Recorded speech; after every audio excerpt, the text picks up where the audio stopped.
നിറമോലും പീലി നിറുകയിൽ ചൂടിയ യദുകുലനാഥൻ ഇന്നു വരും. കണ്ണീരിലലിയാത്ത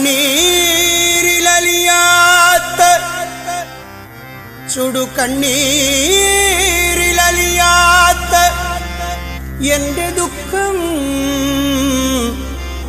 എന്റെ പൊന്നുണ്ണി കണ്ണന്റെ കാൽക്കൽ ഞാൻ, എന്റെ തിരുവമ്പാടി കണ്ണന്റെ കാൽക്കൽ ഞാൻ, എന്റെ ഗുരുവായൂരപ്പന്റെ കാൽക്കൽ ഞാൻ സമർപ്പിച്ചിടും. കണ്ടില്ലെന്നു നടിച്ചേക്കാം കൃഷ്ണനെന്നെ, ഒന്നു കണ്ടില്ല.